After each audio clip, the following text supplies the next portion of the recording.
যখন আপনি শরীরে প্রচণ্ড দুর্বল বোধ করছেন বা কোনো রকম অসুস্থতার কারণে আপনার শরীরে এনার্জি নেই, বা দীর্ঘদিন আপনার বাড়িতে কেউ অসুস্থ, বাচ্চা দুর্বল বোধ করছে, ক্লান্ত বোধ করছে, তখন আপনার বাড়ির যে প্রদীপে আপনি প্রতিনিয়ত দীপ জ্বালান, যেমন এই যেরকম দীপ জ্বলছে এরকম প্রতিনিয়ত যাতে দীপ জ্বালান, বহু বছর ধরে জ্বালিয়ে আসছেন, সেই প্রদীপ মেজে ঘষে পরিষ্কার করে নেবেন।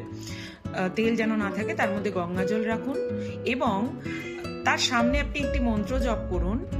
এইভাবে হাতটা দিন অথবা এইভাবে তাকে ছোঁয়ান, ছুঁয়ে জপ করুন, ইয়া দেবী সর্বভূতেষু শক্তি রূপেণ সংস্থিতা নমস্তস্যৈ নমস্তস্যৈ নমস্তস্যৈ নমো নমঃ। এই মন্ত্রটা 27 বার করুন।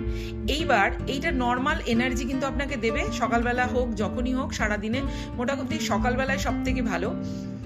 প্রতিনিয়ত এটা প্রত্যেক দিন আপনি এটা করুন। আর যদি কারোর খুব অসুস্থতা থাকে সেক্ষেত্রে কিন্তু 4 বার তাকে এরকম করে জল খাওয়াতে হবে। বিছানায় পড়ে আছে, এমন অনেক মানুষকে আমি দেখেছি এই রেমেডি দিয়ে, বিছানায় পড়া মানুষ খারাপ হয়ে দাঁড়ায়, একদম বিছানায় পড়ে গেছে, তাকে কিন্তু এটা 4 বার করতে হবে এরকম।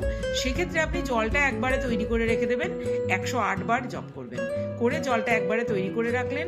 তারপরে আপনি অন্য জলের সঙ্গে মিশিয়ে, যদি গঙ্গা জল দিয়ে করেন তাহলে গঙ্গা জলের সঙ্গেই মিশাবেন, মিশিয়ে তাকে 4 বার খাওয়ান।